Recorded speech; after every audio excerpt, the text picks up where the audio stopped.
Fantastic. Thank you, everyone, for joining and participating in this in these sessions. It's been great having you along for the ride. So what we're doing today is the RingCentral development platform or developers platform, and it's commonly called the three-letter acronym APIs. Everybody is familiar with APIs or application programming interface.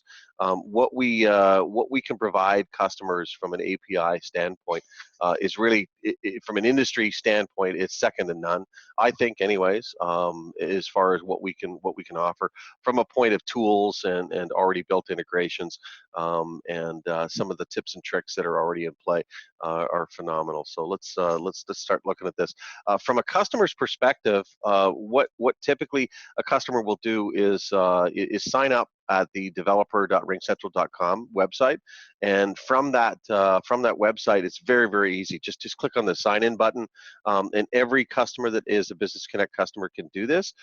There is a requirement that you'll notice on the right hand side there. It says sign up available for Business Connect Enhanced, Complete Plus accounts. It was reserved for Complete and Complete Plus accounts, but enhanced accounts weren't included for API unless you were spending $50 a month or more. Well, guess what? It's pretty easy to do that. With one seat, you're at $50. So it's really open to everybody. If you have issues with a customer trying to sign in to the portal and it says that they need to be promoted, let me know. I can get that fixed like really quickly. So once they hit the sign in button and go from the page, this is the actual screenshot of the page. I just took this last night, so it's very accurate. What you see here is what you'll get. So it's the WYSIWYG presentation today. And from there, the sign-in options, you can sign in with your Business Connect account and use your Business Connect credentials, or you can sign up with a free account. I prefer them to sign up with your Business Connect account. And anybody that has a demo account can do this as well, just to kind of experience it. You can't break anything unless you you can't put anything into production until you actually pass the test and get your app authorized. So yeah, you could sandbox. You can play with it as much as you want. If you're a bit of a developer hack and you want to build an API, you can do that just for fun. If you want to, it's completely up to you. So signing in, you're going to put your Business Connect account or credentials, your phone number, essentially, or your email address, whatever you use to log in. And then you obviously have to agree to that API license agreement. You can read the license agreement. I am not going to show it to you, but you can certainly read it. Once you're past that point, this is the login that you'll see, and the applications that are available will essentially be posted right in front of you. If you don't have any at all, I just have one test application in there just for giggles, and that's created by hitting that Create App button on the right-hand side that's circled in red. But there's a tremendous number of resources available from the product resources, the APIs that are available. The app gallery, of course, is accessible from here on the top right. You've got APIs in the voice range, SMS, GLIP messaging, video, meetings, fax, data, and even configuration APIs. They're all available to you. From resources, you've got Get Started guides and you've got developer guides. You can browse through tutorials or the API changelogs if you want. From a referencing point of view, we've got API references, which are the actual documents or command line codes for doing, or looking at things like call logs and how they work and what kind of values can you put in or get out. Same thing with ring out and SMS and GLIP and meetings and faxes. There is a ton that are already out there. There's also available SDKs for download and bot frameworks for SMS things and GLIP. You can certainly build bots for that type of thing. We do have the ability to support you through the community. It is community-driven support, so you're going to have a very large community of users out there that will chime in and answer nearly any question. There's like 23,000 developers on our community for the API platform itself, and there's a ton of white papers and blogs and webinars and things like that under the community tab. So you've got a ton of information available to you. Now, once you've hit your create app button, you will actually create a very simple sandbox. Inside that sandbox account, you've got a task then from that point on to actually develop the API. And a real quick flow chart to see what that looks like from a customer's perspective. You're going to essentially go through that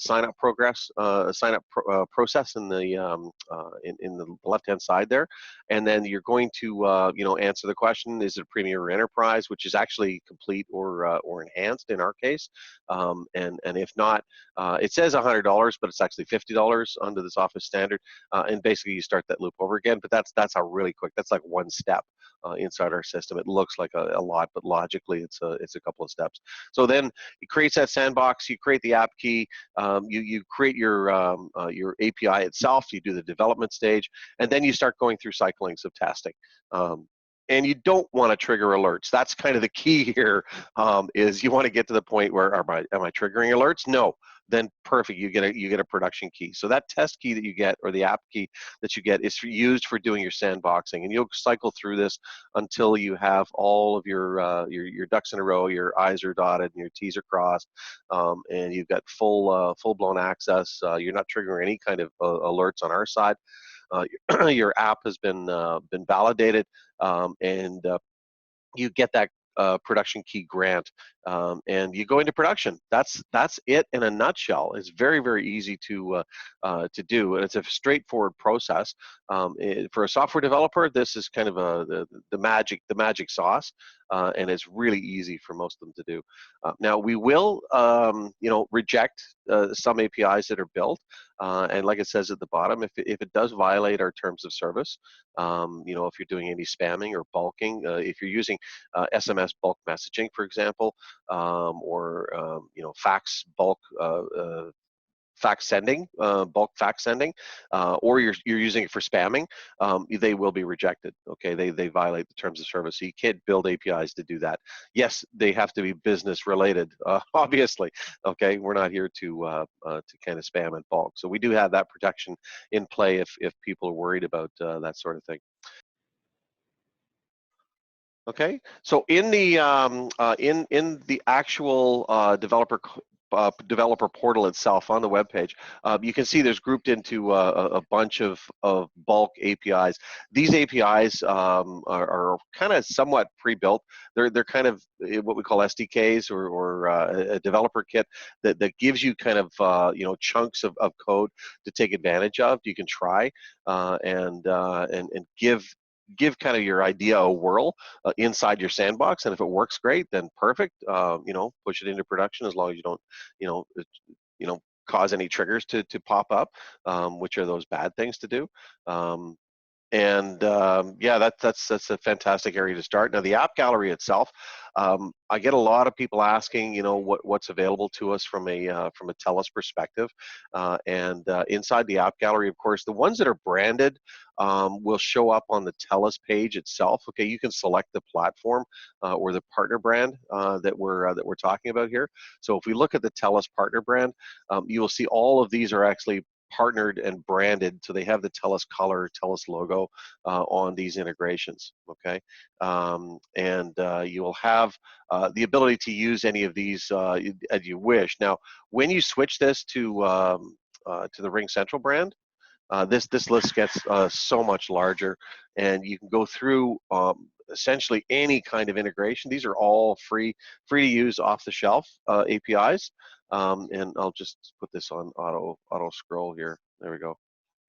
And that will allow you to pick any one of these that are already here. And I'd appreciate you if you're looking through this. Just do a search. You can always do a Google search on the app name or the software company name plus the name RingCentral. And if a Google search shows up with some kind of integration between the two, then it's typically a yes, that it's doable. And any modification to them would have to be done either from the software side on the customer's end to create a custom API, or it's on the software supplier that they're working with to make that modification. That's something that they have to do outside of Business Connect. But as you can see, the list just goes on and on and on with different apps and different software companies that we integrate with. And to be honest, I think it's second to none. I don't think anybody else is doing this or to this extent.